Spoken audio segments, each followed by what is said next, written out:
Hi friend, मैं लता दास। आज जो मैं टॉपिक लेकर के आई हूँ उसका नाम है जो जीता वही सिकंदर।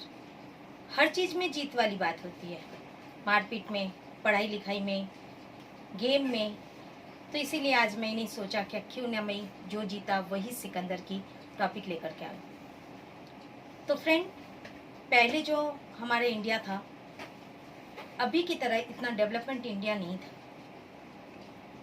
आप भी जानते हो, कृषि प्रधान देश है हमारा इंडिया। तो लोग बहुत पहले दाल रोटी भी बड़ी मुश्किल से जुटाते थे। उनमें से कुछ लोग क्या करते थे, अपने बच्चे की परवरिश के लिए फॉरेन कंट्री के रुख ले लेते थे। तो वहाँ चले तो जाते थे, जा कर के कमाई चालू करते थे।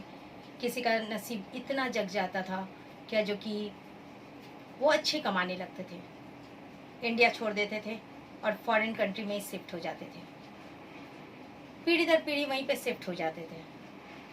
अभी बच्चे होते थे, बच्चे बड़े होते हैं तो इंडियन कल्चर को बच्चे भूल जाते हैं। इंडिया में क्या रहता है, क्या होता है, कुछ नहीं जानते उन लोग। होते हैं इंडियन, लेकिन इस कल्चर से बिल्कुल अनजान होते हैं वो। बच्चे बड़े होते हैं 30 साल के, 32 साल के। मेरे साथ भी ऐसी बातें हुई एक बार उन लोग की। किसी कारण बस हमसे कुछ मेरे बारे में या मेरे बच्चे के बारे में, मेरे हस्बैंड के बारे में कुछ रिक्वायरमेंट रहता है, कुछ बातों का, कुछ अगर लेने के लिए बोलते, कुछ खरीदने के लिए बोलते। मैं अगर बोलती हूँ क्या, जो कि भाई नहीं, हमारे पास तो पैसे नहीं है, तो उन लोग को तो उसको तो ये पता ही नहीं है क्या, जो कि पैसे नहीं है वर्ड क्या होता है। क्योंकि वो जानता ही नहीं है कि पैसे नहीं होते हैं भी होता है। वो गूगल सर्च करने बैठता होगा, इंडियन वाले पैसे नहीं होते, ये क्यों बोलता है। क्या ये ऐसा भी कोई चीज होता है जो पैसे नहीं होते। कभी तो अपने डैडी के पास, दादाजी के पास कहानी सुनने बैठते नहीं है, जो भाई पैसे आपने कहाँ से कमाया, कितनी मेहनत किया, क्या किया। उसको सिर्फ पैसे दिखते हैं और पैसे के अलावा कुछ जानता ही नहीं है। मैंने तो ये भी सुना है कि फॉरेन कंट्री में रहने वाले लोग के घर में 6-8 नौकर होते हैं। जैसे हम लोग झाड़ू लगा करके कचरा निकालते हैं ना, वो पैसे इकट्ठा करने के लिए उन लोगों के पास नौकर होते हैं। और हम लोग भी, मैं खुद की बता रही हूँ, मैं, मेरे हस्बैंड दिनचर्या में एक छोटा सा कंपनी चलाती हूँ, चली जाती हूँ। तो हम लोग के पास कपड़े समेटने के लिए भी टाइम नहीं होती है, तो हम लोग गोदरेज की कपाट में कपड़े ऐसे ही डाल देते हैं, अलमारी में मीन्स। और कभी कभी खोलती हूँ ना, तो बिना समेटा कपड़ा अपने ऊपर आ जाता है। तो उन लोग का ऐसे ही होता है कि इतने पैसे होते हैं क्या, अलमारी में पैसे डालते हैं और जब खोलते हैं ओवरलोड के कारण उसके ऊपर ही पैसे गिरते हैं। तो उन लोग जानते नहीं है पैसे क्या होते हैं। बड़ी आश्चर्यजनक से हमें पूछते हैं उन लोग, पैसे नहीं है, मतलब हम लोग झूठ बोलते हैं। ये उनकी गलती नहीं है, ये उनकी गलती इसलिए नहीं है क्योंकि उनकी समझ ही नहीं है इस बात की।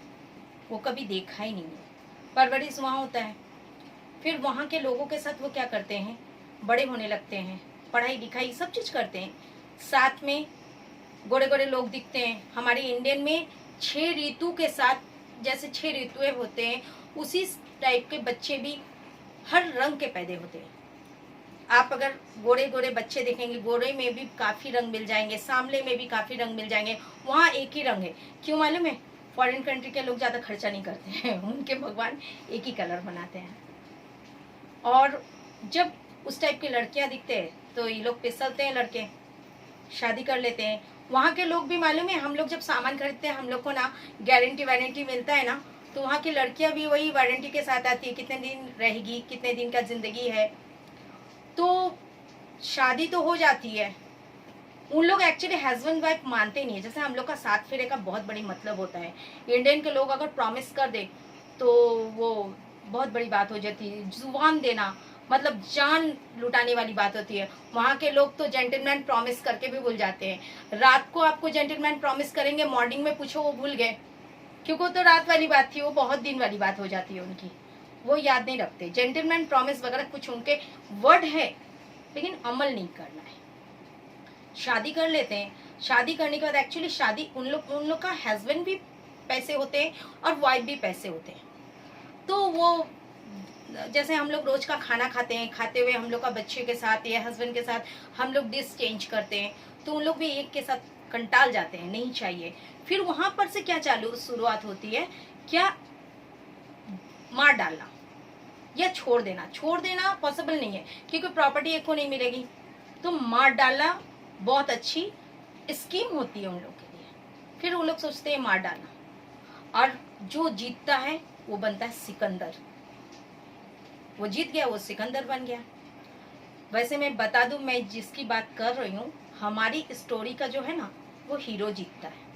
शायद वो शतरंज का बहुत बड़ा खिलाड़ी है, उसको शतरंज खेलना बहुत अच्छा आता है, इसीलिए जीत उसी की होती है। ये नहीं तो फिर उसके डैडी ने इंडिया में जब रहे होंगे तो भगवान के ऊपर काफी नारियल चढ़ाए होंगे, तो जीत हमारे हीरो की हो जाती है। मेरा बोलने का मतलब यही है कि आप लोग जब भी वहां पे जाकर के बसते हो, तो आप लोग इस बात को नहीं भूलो कि आप अपने बच्चों को ये चीज जरूर बताओ। घूमना फिरना वो अच्छी बात है, परंतु ये जो शादी होती है ना, ये जिंदगी भर की चीज होती है। इसे पढ़क के शादी करो, सिर्फ गोरी चमड़ी देख करके शादी मत करो। आप मानो मेरे सामने 10 चाइनीज वाले को खड़े कर दोगे ना, तो मैं तो पहचान ही नहीं पाऊंगी। जैसे वो भैंस चढ़ते हैं ना, तो हम लोग को सब भैंस मीन्स बैफलो एक ही जैसा दिखते हैं, लेकिन उसके मालिक को मालूम रहता है कि कौन सा भैंस किसका है। उन लोग को भी ऐसे मालूम रहता है। कुछ लोग तो क्या करते हैं मालूम है, इंडियन रहते हैं, उसके जो पोते होते हैं या बेटा रहते हैं, वो अपने आप को तो फॉरनर समझने लगता है, लेकिन उन लोग जो फॉरनर लोग होते हैं, उन लोग कभी भी इंडियन वाले को नहीं अपनाते। आप चाहे कितनी भी साल वहां रह जाओ, उसके दिमाग में यही बैठा रहता है, ये तो इंडियन है, और हमेशा बदले की भावना। कुछ लोग हारदार के अमेरिका लंदन से कंटाल के पाकिस्तानी को भी शादी कर लेते हैं, पाकिस्तान वाले को लेकर के आते हैं, क्यों ना भाई, मुझे सब जगह का दोस्ती बनाना है। उन लोग दोस्ती करवाने के उसमें ना अपनी जिंदगी को दाव पे लगा देते हैं। कोई कोई इसमें से नसीब वाले होते हैं जो जीत जाते हैं। तो आप अपने बच्चे को जरूर ये बात बताओ, जो कि भाई यहाँ रहो, लेकिन कभी कदार ये बात भी मत भूलो, क्या हमको जब भी शादी करना है, एक अच्छी लड़की से करना है। शादी 10 साल के लिए नहीं होती है, जिंदगी भर की शादी होती है, इस बात को भूलो मत। और आगे अगर आपके साथ कोई हादसा भी होता है, तो ये सोचो कि हमारे बच्चे को हमें क्या सिखाना है। जो हादसा आपके साथ हुआ, वो हादसा आपके बच्चे के साथ नहीं होना चाहिए। मैं ये कुछ लोगों की बात बोल रही हूँ, मैं नहीं बोलती हूँ सबके साथ ये कहानी हो जाती है। आप ये मत सोचना जितने लोग फॉरेन कंट्री में बस गए सबके साथ होती है, नहीं, मैं कुछ लोगों की बात बता रही हूँ। और इस बात को जरूर याद रखना, क्योंकि आपको जब तकलीफ होती है ना, आपके डैडी मम्मी को बहुत तकलीफ होती है, पैसा कमा के भी वो बहुत दुखी रहते हैं। आपकी एक गलती की सजा आप नहीं पाते हो, आपके पेरेंट्स भी पाते हैं। इसलिए आप इस बात को जरूर याद रखना कि हमें आने वाले कल में क्या करना चाहिए, कैसे आगे बढ़ना चाहिए। जिंदगी का अभी जो मेरे को फैसला लेना है, वो क्या लेना चाहिए, हमारे बच्चे को हमें क्या सिखाना चाहिए। अपनी वक्त 1 घंटा या 2 घंटा अपने बच्चों को जरूर दो, और बच्चे को जरूर सिखाओ। और अपनी ये कहानी बंद डब्बों में मत रखो, ओपन अपने बच्चे को समझाओ इस बात को, बाकी नसीब की बात है। तो फ्रेंड, आपको अगर मेरी बातें अच्छी लगी तो वीडियो को लाइक एंड चैनल को सब्सक्राइब करना ना भूलिए। Thank you.